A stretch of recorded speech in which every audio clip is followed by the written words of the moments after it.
안녕하세요. 클라우디아입니다. 오늘은 황순원 작가의 순수소설 별을 준비했습니다.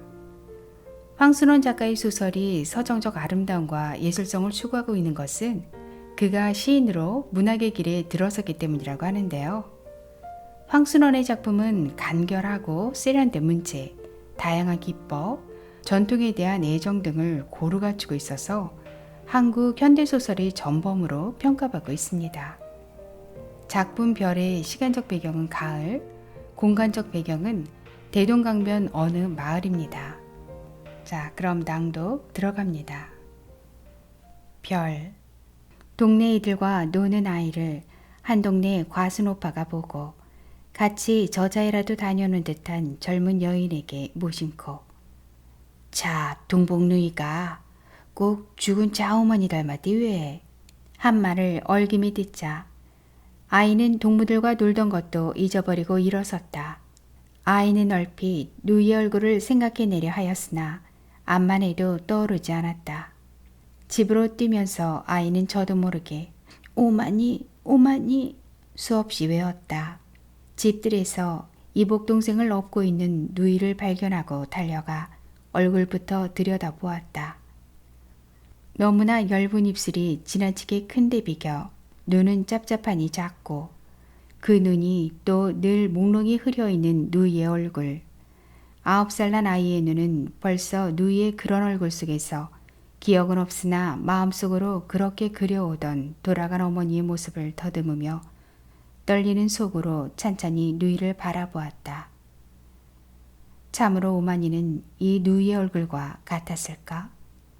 그러자 제법 어른처럼 갓난 이복 동생을 업고 있던 11살 잡이 누이는 전에 없이 별나게 자기를 자세히 들여다보는 동복 남동생에게 마치 어머니다운 애정이 끓어오르기나 한 듯이 미소를 지어 보였을 때 아이는 누이의 지나치게 큰 입새로 드러난 검은 잇몸을 바라보며 누이에게서 돌아간 어머니의 그림자를 찾던 마음은 온전히 사라지고 어머니가 누이처럼 미워서는 안 된다고 머리를 옆으로 저었다.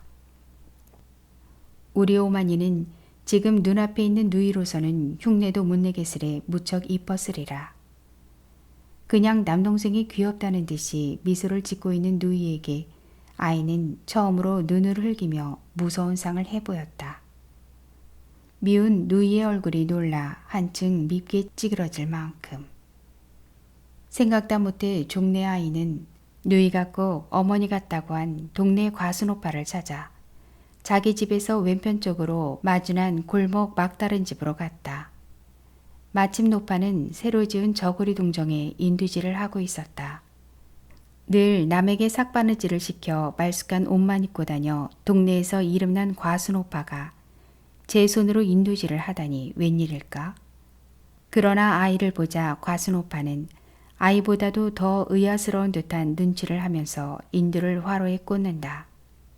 아이는 곧 노빠에게 아니 우리 오마니하고 우리 뉘하고 같이 생겼단 말은 거짓말이디요 했다. 노빠는 더욱 수상하다는 듯이 아이를 바라보다가 그러나 남의 일에는 흥미없다는 얼굴로 왜 닮았디 했다. 아이는 떨리는 입술로 다시 아니 우리 오마니 입하고 뉘 입하고 다르게 생기지 않았시오? 하고 열심히 물었다. 노빠는 이번에는 화로에 꽂았던 인두를 뽑아 자기 입술 가까이 갖다 대어보고 나서 반만큼 세운 왼쪽 무릎 치마에 문대고는 일감을 잡으며 그저 그러고 보면 다르던 것 같기도 하군 했다. 아이는 인두질하는 과순오빠의 손 가까이로 다가서며 퍼뜩 과순오빠의 손이 나이보다는 젊고 고와 보인다는 생각을 하면서 우리 오마니님 몸은 우리 니 몸처럼 검지 않고 이쁘디요 했다. 과순오빠는 아이가 가까이 다가와 어둡다는 듯이 갑자기 인두든 손으로 아이를 물러나라고 손짓하고 나서 한결같이 흥없이 그랜 했다. 그러나 아이만은 여기서 만족하여 과순오빠의 집을 나서 그 다름으로 자기 집까지 뛰어오면서 그러면 그렇지. 우리 오마니가 니처럼 미워서야 될 말이냐고. 하고 속으로 수없이 되뇌었다. 안뜰에 들어서자 누이가 안 보임을 다행으로 여기며 방 안으로 들어갔다. 그리고 책상 앞으로 가 작은 배낭 속에서 산수책을 꺼내다가 그 속에 인형을 발견하고 주춤 손을 거두었다. 누이가 비단색 헝겊을 모아 만들어준 낭자튼 예쁜 각시 인형이었다. 그리고 아이가 언제나 작은 배낭 속에 넣어가지고 다니는 인형이었다. 과목은 누이를 따라 바뀌었으나 항상 작은 배낭 속엔 이 인형만은 변함없이 들어있었다. 아이는 인형을 꺼내 들었다. 그러나 지금 아이는 이 인형이 여태까지 그렇게 예쁘던 얼굴이 누이의 얼굴이나처럼 미워짐을 어쩔 수 없었다. 곧 아이는 인형을 내다버려야 한다는 걸 느꼈다. 그걸 품에 품고 밖으로 나섰다. 저녁 그늘이 내린 과순 오빠가 사는 골목을 얼마 들어가다 아이는 주위에 사람 없는 곳을 살피고 나서 주머니에서 칼을 꺼냈다. 칼끝으로 땅을 파가지고 거기에다 품속의 인형을 묻었다. 그리고는 그곳을 떠났다. 인형인가 누이인가 분간 못할 서로 얽힌 손들이 매달리는 것 같음을 아이는 느꼈다. 그러나 아이는 어머니와 다른 그 손들을 쉽사리 뿌리칠 수 있었다. 골목을 다 나온 곳에서 달구지를 벗은 당나귀가 아이의 아랫도리를 쳤다. 아이는 굴러 나가동그라졌다. 분하다. 일어난 아이는 당나귀 고삐를 쥐고 달구지채로 해서 당나귀 등에 올라탔다. 당나귀가 쇳꼬리를 물려는 듯이 돌다가 날뛰기 시작했다. 아이는 그럼 우리 오마니가 니처럼 생겼단 말이가? 니처럼 생겼단 말이가? 하고 당나귀가 알아듣는 것처럼 소리를 질렀다. 당나귀가 더 날뛰었다. 아이의 니처럼 생겼단 말이가 하는 소리가 더 커갔다. 그러다가 벼랑간 뒤에서 누이의 대런 하는 부르짖음 소리를 듣고 당나귀 등에서 떨어지고 말았다. 땅에 떨어진 아이는 다리 하나를 약간 삔 채로 나자빠져 있었다. 누이가 분주히 달려왔다.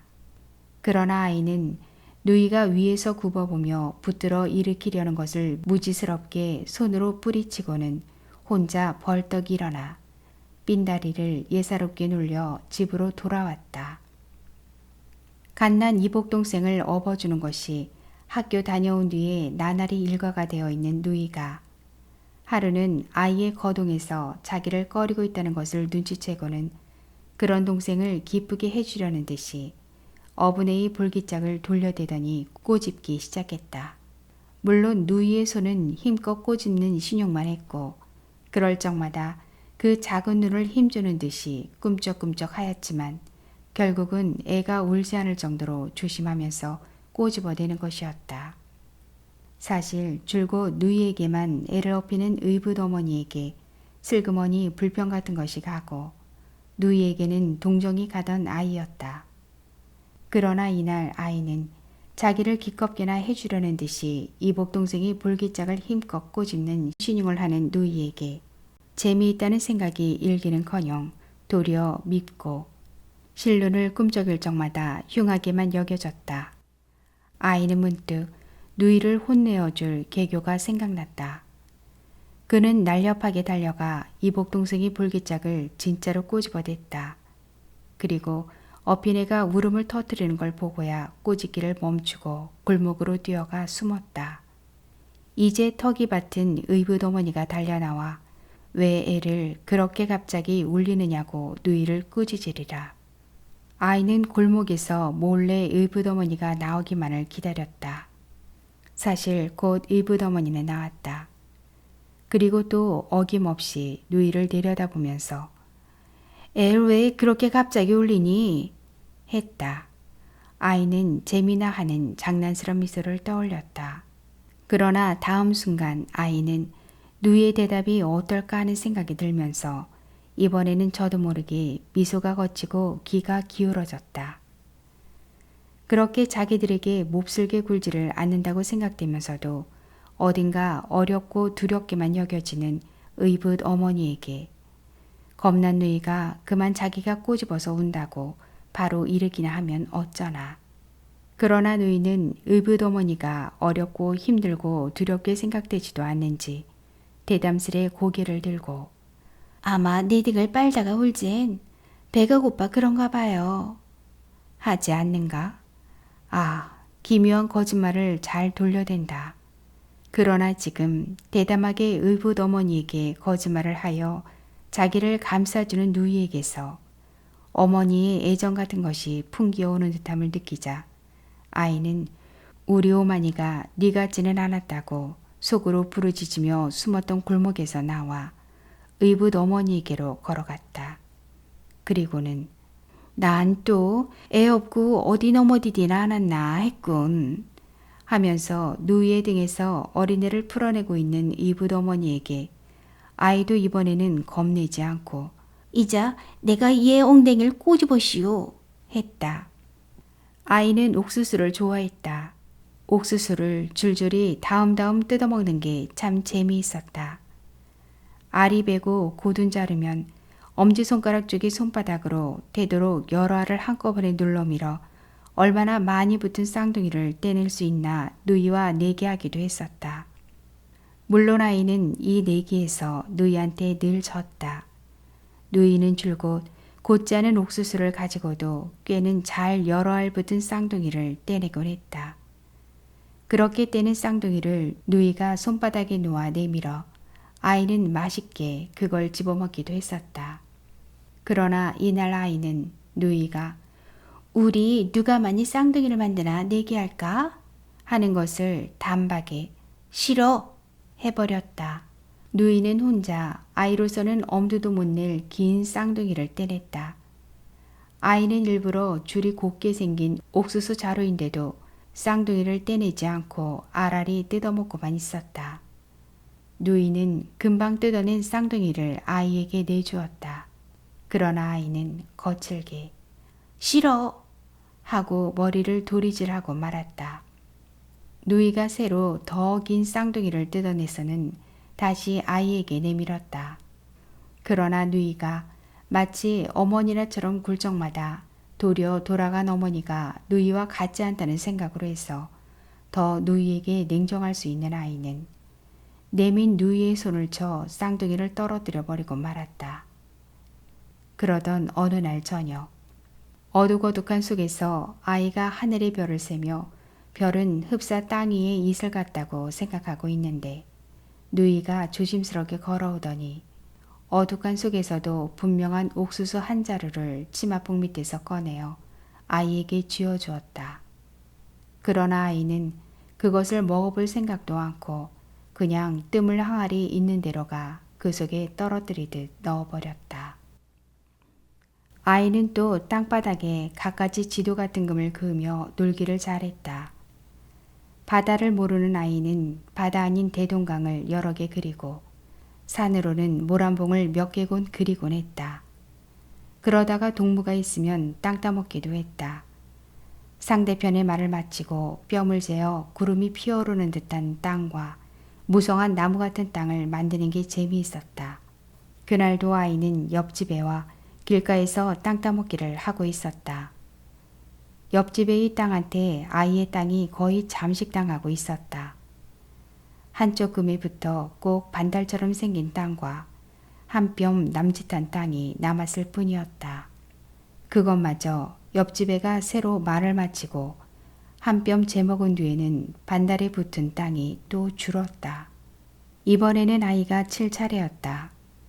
옆집 애가 말을 놓았다.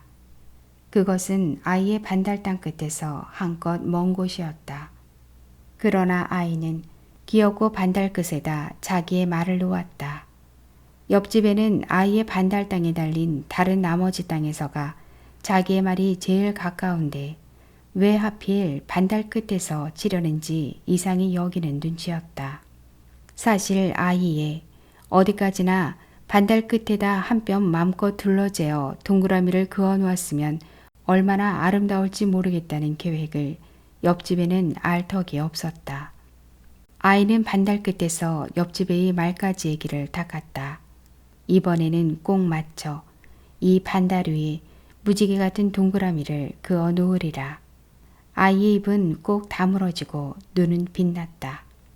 뒤이어 아이는 옆집애의 말을 겨누어 엄지손가락에 버텼던 장가락을 퉁기었다.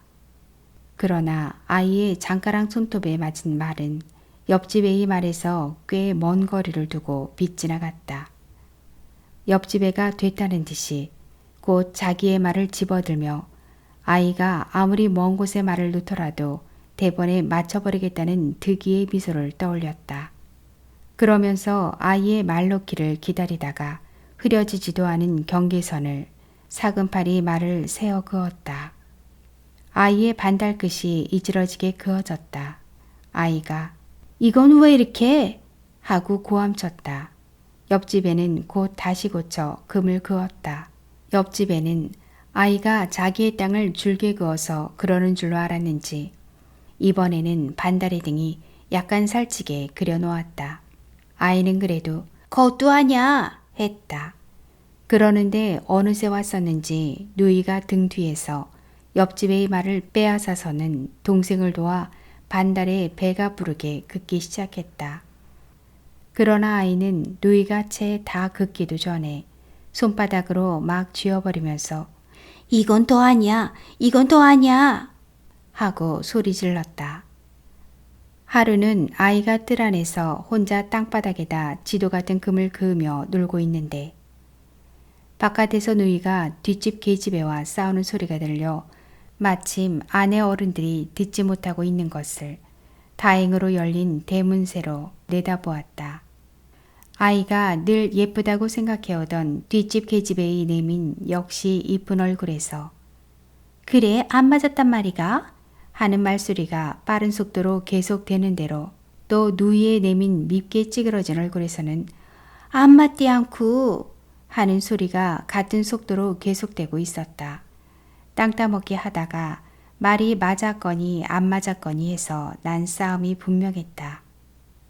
어느 편이 하나 물러나는 법 없이 점점 더 다가들면서 내민 입으로 자기의 말소리를 좀 더 이악스레 빠르게들 하고 있는데 저쪽에서 뒷집 계집애의 남동생이 달려오더니 다짜고짜로 누이에게 흙을 움켜 뿌리는 것이 아닌가. 그러자 뒷집 계집애의 이쁜 얼굴이 더 내밀어지며 그래 안 맞았단 말이가? 하는 소리가 더 날카롭게 빠르게 계속되는 한편 누이는 먼저 한 걸음 물러나며 안 맞디 않고 하는 소리도 떠져갔다. 뒷집 계집애의 남동생이 또 흙을 움켜 뿌렸다. 뒷집 계집애의 남동생이 흙을 움켜 뿌릴 적마다 이쪽 누이는 흠칫흠칫 물러나며 말소리가 줄고 뒷집 계집애의 말소리는 더욱 잦아갔다. 그러자 아이는 저도 깨닫지 못하고 대문을 나서 그리로 걸어갔다. 아이를 보자 뒷집 계집애의 남동생이 우선 흙 뿌리기를 멈추고 다음에 뒷집 계집애가 다가오기를 멈추고 다음에 계집애의 말소리가 늦추어지고 다음에 누이가 뒷걸음치던 걸음을 멈추었다. 그리고 누이는 뒷집 계집애의 남동생처럼 자기의 남동생도 역성을 들러오는 것으로만 안 모양이어서 차차 기운을 내어 다가가며 안 맞디 않고 안 맞디 않고 하는 소리를 점점 빠르게 회복하고 있었다. 거기 따라 뒷집 계집애는 도로 물러나며 점차 그래 안 맞았단 말이가? 하는 소리를 늦추고 있고 뒷집 계집애의 남동생도 한옆으로 아이를 피하고 있었다. 그러나 아이는 싸움터로 가까이 가자 누이의 흥분된 얼굴이 전에 없이 더 흉하게 느껴지면서 어디 어머니가 저래서야 될 말이냐는 생각에 냉연하게 그곳을 지나쳐버리고 말았다. 그리고 등 뒤로 도로 빨라지는 뒷집 계집애의 말소리와 급작스레 떠가는 누이의 말소리를 들으면서도 아이는 누이보다 뒷집 계집애가 싸움에 이기는 게 옳다고 생각하며 저만큼 골목 어귀에서 여물을 먹고 있는 당나귀에게로 걸어갔다. 14살이 소년이 된 아이는 뒷집 계집애보다 더 이쁜 소녀와 알게 되었다. 검고 맑고 깊은 눈하며 깨끗하고 건강한 볼, 그리고 약간 노란 듯한 머리카락에서 풍기는 숱한 향기. 아이는 소녀와 함께 있으면서 그 맑은 눈과 건강한 볼과 머리카락 향기에 온전히 홀린 마음으로 그대를 바라보기만 하면 그만이었다. 그러나 소녀 편에서는 차차 말없이 자기를 쳐다보기만 하는 아이에게 마음 한구석으로 어떤 부족함을 느끼는 듯했다. 하루는 아이와 소녀는 모란봉 뒤 한 언덕에 대동강을 등지고 나란히 앉아 있었다. 언덕 앞 연보랏빛 하늘에는 희고 산뜻한 구름이 빛나며 떠가고 있었다. 아이가 구름에 주었던 눈을 소녀에게로 돌렸다. 그리고는 소녀의 얼굴을 언제까지나 들여다보기 시작했다. 소녀의 맑은 눈에도 연보랏빛 하늘이 가득 차 있었다. 이제 구름도 피어나리라. 그러나 이때 소녀는 또 자기만 말끄러미 바라보고 있는 아이에게 느껴지는 어떤 부족함을 못 참겠다는 듯한 기색을 떠올렸는가 하면 아이의 어깨를 끌어당기면서 어느새 자기의 입술을 아이의 입에다 갖다 대고 비비었다. 아이는 저도 모르게 피하는 자세를 취하였으나 서로 입술을 비비고 난 뒤에야 소녀에게서 물러났다. 벌떡 일어났다. 그리고 아이는 거친 숨을 쉬면서 상귀되어 있는 소녀를 내려다보았다. 이미 소녀는 아이에게 결코 아름다운 소녀는 아니었다. 얼마나 추잡스러운 눈인가. 이 소녀도 어머니가 아니라는 생각이 불현듯 떠올랐다. 아이는 소녀에게서 돌아섰다. 소녀는 실망과 멸시로 찬 아이의 기색을 느끼며 아이를 붙들려 했으나 아이는 쉽게 그네를 뿌리치고 무성한 여름의 언덕길을 뛰어내릴 수 있었다. 하늘에서 별이 별나게 많은 적가을 밤이었다. 아이는 전에 땅 위에 이슬같이만 느껴지던 별이 오늘 밤엔 그 어느 하나가 꼭 어머니일 것 같은 생각이 들어 수많은 별을 뒤지고 있었다.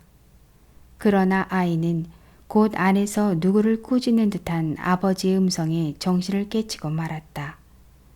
아이는 다시 하늘로 눈을 부었으나 다시는 어느 별 하나가 어머니라는 환상을 붙들 수는 없었다.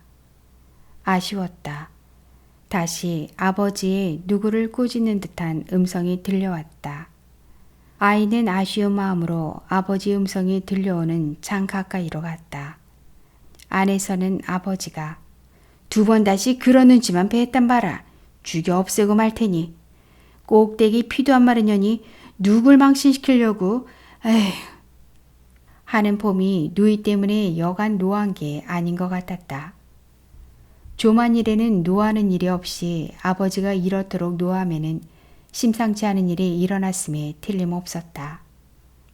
이붓 어머니의 조심스러운 음성으로 좌우간 그 편집안을 알아보시구래 하는 말이 들려나왔다. 이어서 여전히 아버지의 알아보긴 쥐뿔을 알아봐 하는 노기찬 음성이 뒤따랐다. 이번엔 누이의 나지게 떨리는 음성이 한번 동무의 오래비하여 했다. 이젠 학교도 고만둬라 하는 아버지의 고함에 누이 아닌 아이가 등골이 서늘해짐을 느꼈다. 그러면서 얼마 전에 누이가 호리호리한 키에 흰 얼굴을 한 청년과 과순 오빠가 살고 있는 골목 안에 마주 서 있는 것을 본 일이 생각났다. 그때 누이는 청년이 한반 동무의 오빠인데 심부름을 왔었다고 변명하듯 말했고 아이는 아이대로 그저 모른 채 하고 있었으나 속으로는 누이 같은 여자와 좋아하는 청년의 마음을 정말 모르겠다고 생각했었다. 그 청년과 누이가 만난 것을 집안에서도 알았음에 틀림없었다. 지금 안에서 이붓 어머니의 낮으나 힘이 든 음성으로 예, 넌 또 웬 성냥 장난이가? 하는 것만은 이제는 유치원에 다니게 된 이복 동생을 꾸짖는 소리리라. 유사히 차차 이붓 어머니가 어렵고 두렵기만 한 게 아니고 진정으로 자기네를 골고루 위해주고 있다는 것을 깨닫게 된 아이는 동복인 누이의 일로 이붓 어머니를 걱정시키는 것이 아버지에게보다 더 안 된다고 생각됐다. 다시 의붓어머니의 조심성 있고 은근한 음성으로 너도 생각이 있겠디만 이제 내게 잘못이라도 생기면 땅속에 있는 너희 어머니한테 어떻게 내가 낯을 들겠니? 자, 이젠 내 방으로 건너가거라.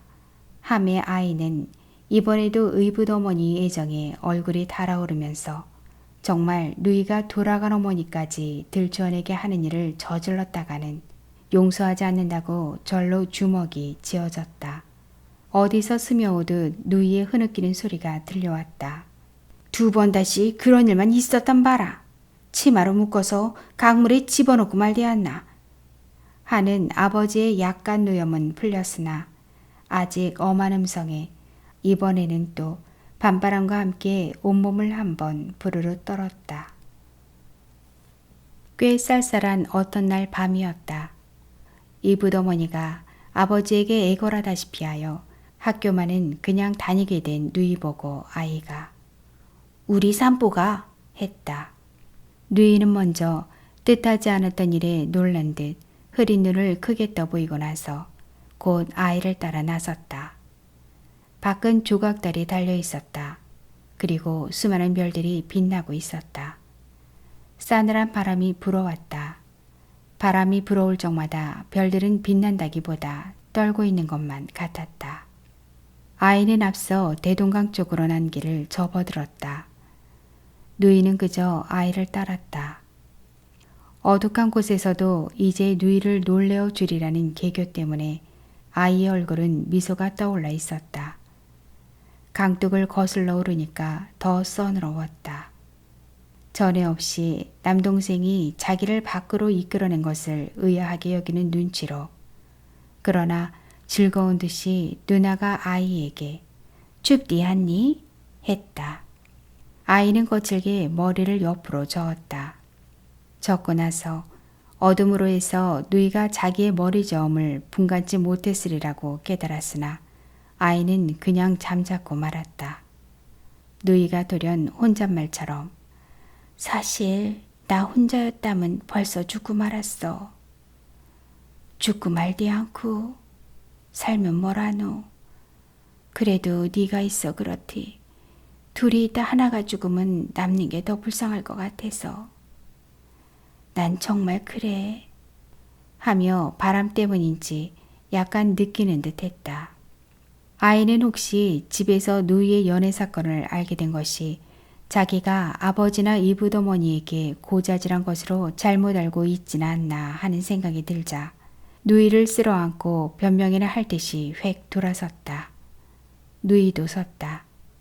그러나 아이는 계획해온 일을 실현할 좋은 계기를 바로 붙잡았음을 기뻐하며 누이에게 초매 벗어라. 치마 벗어. 하고 고함을 치고 말았다. 뜻밖의 당하는 일로 잠시 어쩔 줄 모르고 섰다가 겨우 깨달은 듯이 누이는 어둠 속에서 조용히 저고리를 벗고 어깨치마를 머리 위로 벗어냈다. 아이가 치마를 빼앗아 땅에 길게 폈다. 그리고 아이는 아버지처럼 엄하게 가루 넣어라 했다. 누이는 또 곧 순순히 하라는 대로 했다.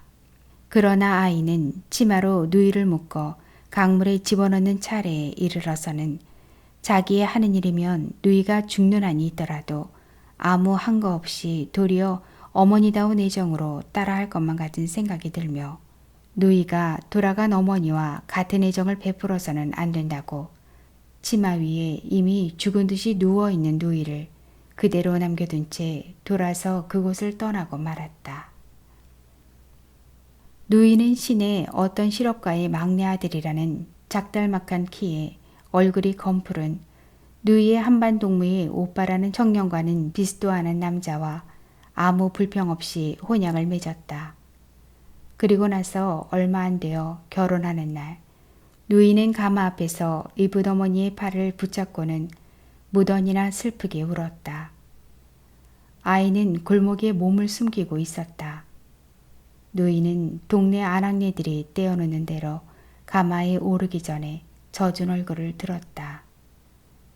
자기를 찾고 있음에 틀림없다고 생각하면서도 아이는 그냥 몸을 숨기고 있었다. 그리고 누이가 시집간 지 또 얼마 안 되는 어느 날, 별나게 빨간 놀이 진 늦저녁 때 아이네는 누이의 부고를 받았다. 아이는 언뜻 누이의 얼굴을 생각해내려 하였으나 도무지 떠오르지가 않았다. 슬프지도 않았다. 그러다가 아이는 지난날 누이가 자기에게 만들어 주었던 뒤에 과순 오빠가 사는 골목 안에 묻어버린 인형의 얼굴이 떠오를 듯함을 느꼈다. 아이는 골목으로 뛰어갔다. 거기서 아이는 인형 묻었던 자리라고 생각 키우는 곳을 손으로 팠다. 흙이 단단했다. 손가락을 세워 힘껏 파냈다. 없었다. 짐작되는 곳을 또 파보았으나 없었다. 벌써 썩어 흙과 분간치 못하게 된 지가 오래리라. 도로 골목을 나오는데 전처럼 당나귀가 메어있는 게 눈에 띄었다. 그러나 전처럼 당나귀가 아이를 차지는 않았다. 아이는 달구지체에 올라서지도 않고 전보다 쉽사리 당나귀 등에 올라탔다.